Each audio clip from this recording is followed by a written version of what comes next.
Hey guys, you're listening to PureEVil MMA. I'm your host, Evil Ed Evil Echo, here with my co-host, the little man who we do not have a name yet for. You guys wanted to see him on Twitter, and I tried to make him come out for his debut, and here he is. Let's see how long I can get him to stay on my shoulder for before I have to put him back in the cage. But if you guys are just tuning in for PureEVil MMA, I'm your host, Evil Eddie, and I give you guys weekly MMA updates. And today I'm going to give you guys a 10-minute video on everything that you need to know if you've missed out on MMA news. So first off, I want to start off with Nate Diaz coming to the press conference and Conor McGregor not showing up, causing some stir, causing some beef between him and Dana White.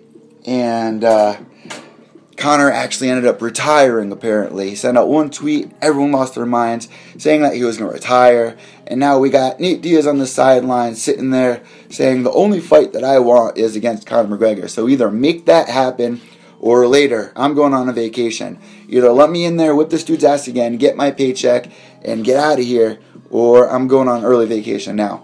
So Dana White responds to Conor McGregor and going, all right, you retire. Well, then Jose Aldo and Frankie Edgar are going to be fighting for your featherweight title at UFC 200. Have a great ride. You're welcome for the cheese. So Conor comes back and kind of explains to everybody, what's really going on in his life. That he just had somebody close to him that trains at his gym pass away right in front of his eyes at a local fight. And, he just come off the biggest loss of his life at UFC 196, right, against Nate Diaz. And, he just wants to stay in there and train, practice, and get ready for Nate. And he made that very clear. I'm over in Iceland. If you guys want me to do a video, I'll do a video to promote. But I think I've done enough promotion in the past year and made enough money where I should be able to stay here, get ready for this fight. I got a lot riding on it. I've done so much promotion for you guys. Let me get ready, and I'll do some of the promotion, but not all of it. So this morning on Good Morning America, I wake up, take my first sip of coffee, I light up my cigarette, turn on the TV, Good Morning America's on. I see Misha Tate, Frankie Edgar sitting there, talking with everybody on the show. Bruce Buffer, it's time. UFC kind of took over Good Morning America. But the biggest takeout of that is they cut to a scene of Dana White, DC, Jon Bones Jones, sitting there. Dana White goes, I got an announcement to make. So I put my coffee down. I go, here it comes. Babe, here it comes. Here it comes. UFC 200 is going to be headlined by no other than Johnny Bones and Daniel Cormier for the belt. I go, oh my God, Conor's not going to be on the card. So now we got Conor going to fight at 201. So what are your guys' opinions on this? Does DC and Jon Bones, does it do it for you after seeing Jon Bones' last performance against OSP last weekend? Is this going to do it for you guys? Is DC going to go in there and rock Jon Bones? Or is Jon Bones just went in that last fight with OSP and just kind of, took it easy and just got the ring rust out? And now he's ready to face DC again and, get another loss under DC's belt. He was the only blemish on DC's record. So today at the UFC 200 presser at the Madison Square Garden, the two fired back and forth, and Jon Bones said some funny stuff. You guys could definitely go find that on YouTube. He started off by saying that DC should have a lot of confidence. Outside of me, he's the next best thing, and that he can beat these other guys, but he can't beat me. And he's also went on to say, I don't believe that greatness is a coincidence. I don't believe that DC is great. And that everyone got tense as soon as he said that. Then he went on to say, DC, you suck, bro. You call me a bum. I beat you 4 rounds to 1. It wasn't even close. You're not my toughest opponent. You're chump change. And then he kept saying that. You're chump change. You're chump change. Taking the shot at DC. Also saying that I made you cry in the last fight. And DC even acknowledged it, saying that he made him cry. DC tried to come back and save himself, saying, Alexander Gustafsson was my last opponent, and now he's nowhere to be found. He never even said he wanted the rematch. Is he going to retire? No one knows where he is after he fought me. So that was kind of good. But Grumble, what? you're going to beat Gustafsson. Yeah, Jon Bones beat Gustafsson while he was on drugs. And now he's sober. And then, wait, hold on. First off, DC's going in there saying, Jon Bones, you're a drug addict. I don't like him saying that, first off. Don't use that against him. He's trying to come back and make a recovery. And to any other addict out there, that's not cool that you're saying. Anyone can fall back and have a stumble in their life, and they should come back and have a chance. And that's what Jon Bones is kind of trying to say. But yet Jon Bones is also trying too hard, I feel like, and not being himself and saying, oh, I already fixed it, instead of showing us that, I'm trying to get back on my feet and I'm taking the steps, and follow me along this journey if you're going on it too, and we can get back on top. That sometimes we are our own worst enemies, but let's give it our all, get back in there, and you know what? Everyone's giving them a second chance. Don't go out there and say you're a drug addict. We're not going to judge you on that. Jon Bones, congratulations on your fight. Don't be so rough on yourself, man. You won every round in that last fight. So, DC, I have to disagree with you on that one. And you know what? I love these fights between the two. So, you know what? Just more fuel for the fire. And, I definitely can't wait for that. That's going to be a great card. UFC 200 is a stacked card. And I'm definitely excited for it. So, in sad MMA news, unfortunately, PADDY Houlihan announces that he's actually retired. There's an actual retirement in MMA world. He has a rare blood disorder. And he knew that this was going to happen at some point in his career, that he pushed for it, and that it was such a rare disorder that, until it was brought up, that he didn't think that anyone was going to bring it up. And unfortunately, they're not going to let him fight now, and he's forced to retire. So here at PureEVil MMA, Evil Eddie and everyone in studio, we're just going to take a moment of silence for PADDY, coming out of Ireland. He's a great fighter, great record. And we're going to give him a moment of silence for his Factor 8 blood disorder. So, PADDY Houlihan, here's our moment of silence.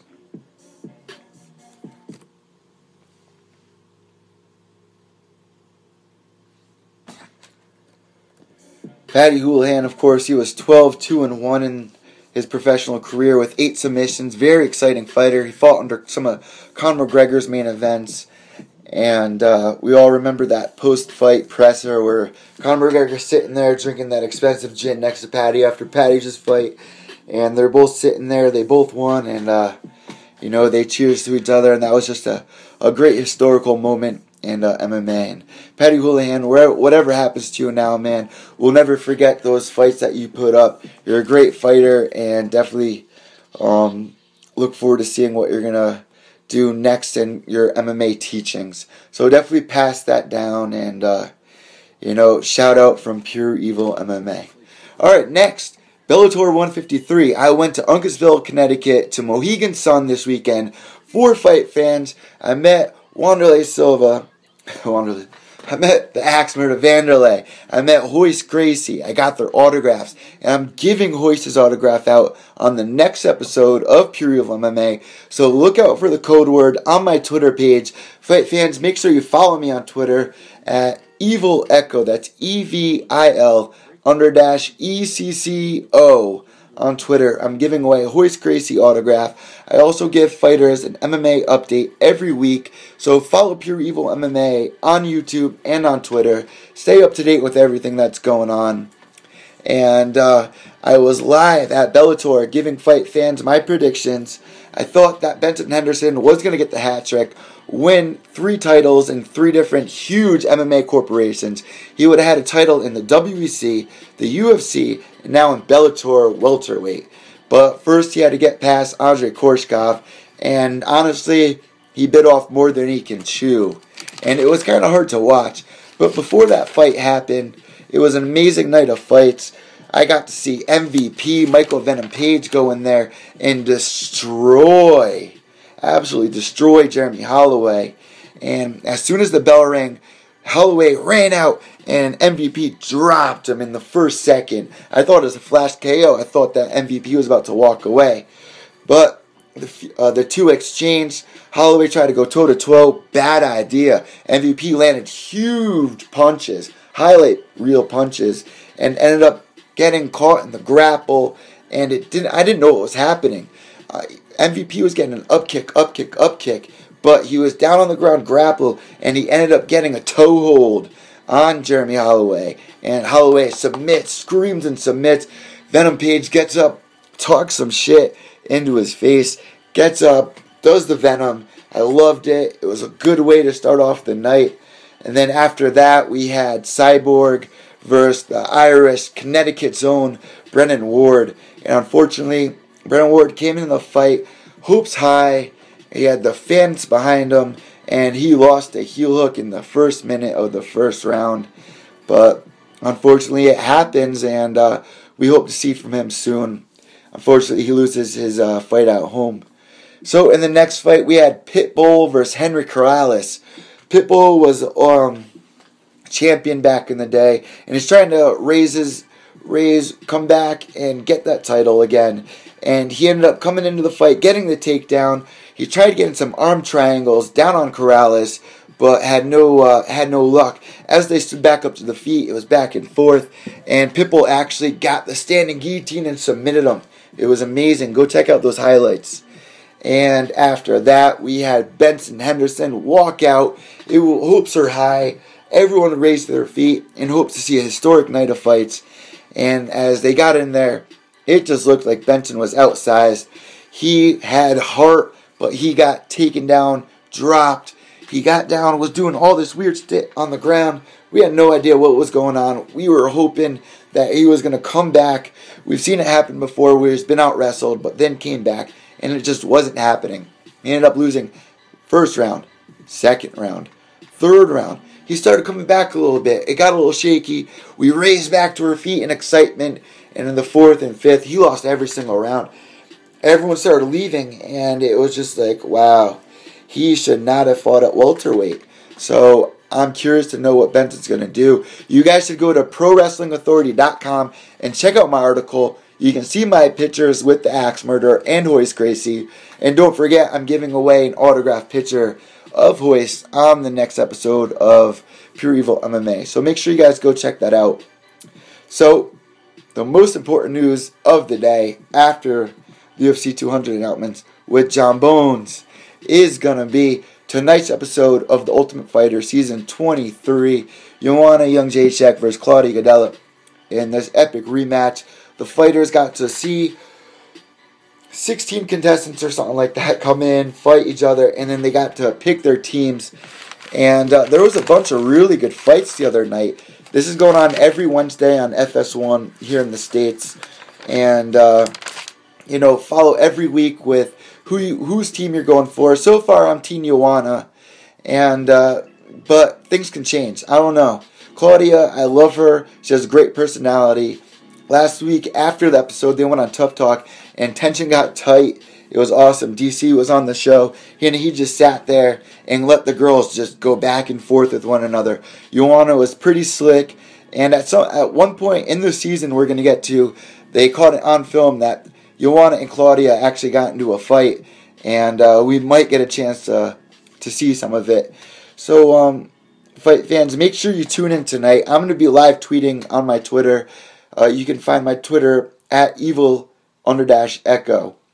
So there were some really good fights, and some of the fighters that I want to point out the other night, JJ Aldrich was a female fighter going against Tatiana Cerise, and they didn't fight, but they're two fighters that did fight and are now in the house. Those are two fighters to definitely look at. JJ Aldrich, she fights, I'm pretty sure she trains with Rose Namajunas. She's a real young girl, and I'm definitely looking forward to her fighting. Also, it also seemed like there was a lot of UFC brass in the house. We had Keith Jardine's fiance in the house, and she was fighting someone, Ashley Yoder, 28-year-old Ashley Yoder, who actually changed out of Dan Henderson's camp. And they went in there and fought and went first round. It could have went either way. Ashley Yoder gave it her all, was landing some crazy kickboxing kicks and kept her distance, and it could have went either way.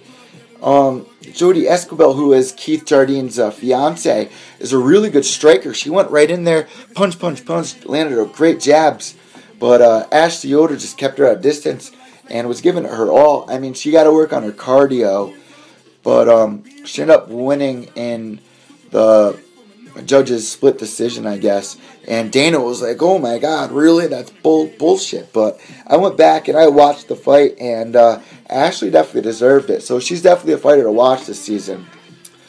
Another fighter to watch this season. Tonight we got Roundtree versus Hendricks, and the fans voted 54% for Roundtree. He kind of seems like this bigger French dude, and he has amazing power behind his hands, great takedown skills. He did a great job in his fight in the house fights. He's fighting Hendricks tonight, young kid, and 54% Roundtree, 46 Hendricks. I'm going with Roundtree to win tonight. I loved his movements in there. I think he has the power behind his fists to actually get a knockout tonight. So make sure you guys tune in. I'm Evil Eddie. You're listening to PureEVil MMA, and live tweet with me tonight. I'm giving away Horse Gracie autographs in the next episode, so stay tuned for code words. So it's been a great night, and I will get to you guys tomorrow.